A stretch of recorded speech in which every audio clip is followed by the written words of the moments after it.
Dante Unbound. What is the first thing that you want to do when this update has released?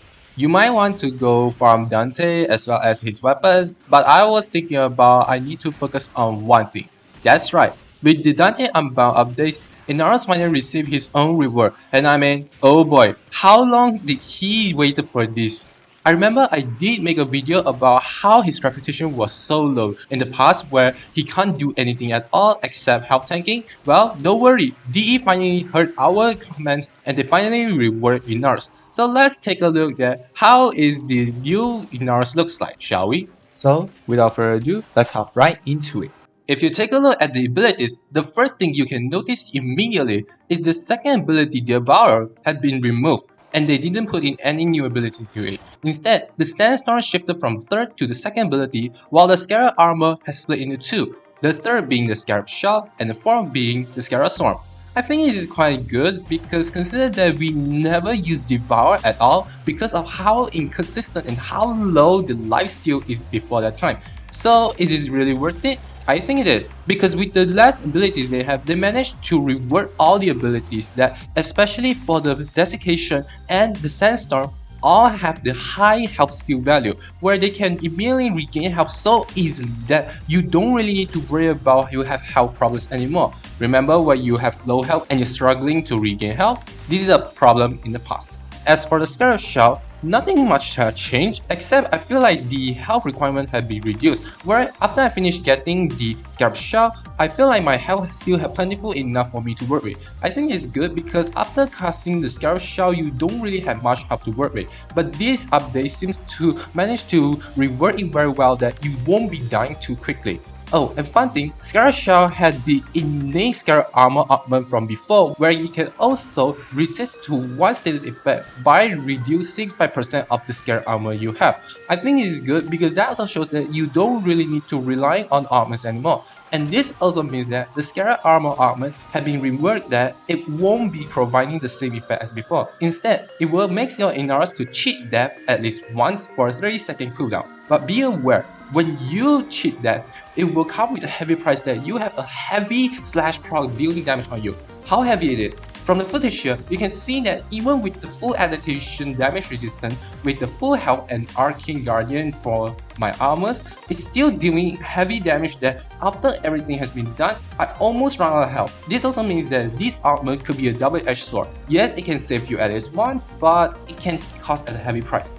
While for Scarab Swarm, instead of dealing a true damage or trying to doing the lifesteal effect, you can deal corrosive damage, and interesting enough, this damage is skill based on your health, not strength. This is very interesting because this also shows that it is much more reasonable for your Inaros to run high health rather than just for the health tanking purpose.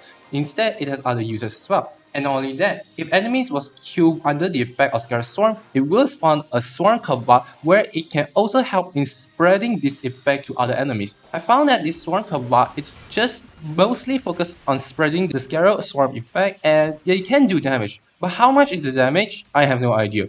I checked on the wiki and nothing talked about that much.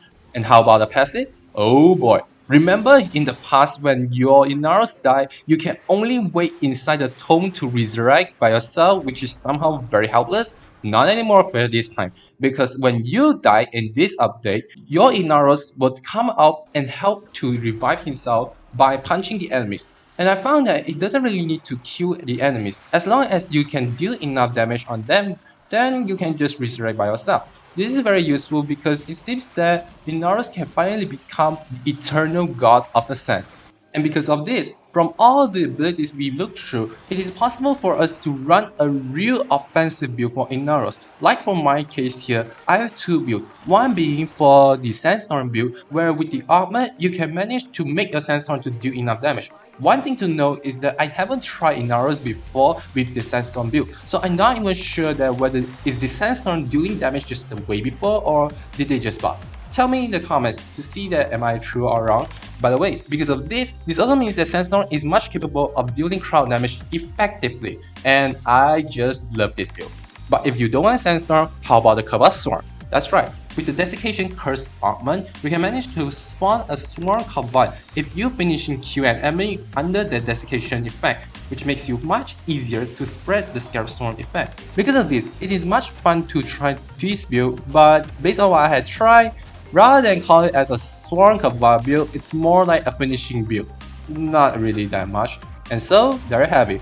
As you can see here that the new updates really help out Inaros a lot, from the unplayable to viable. The rework didn't really need to make Inaros very OP.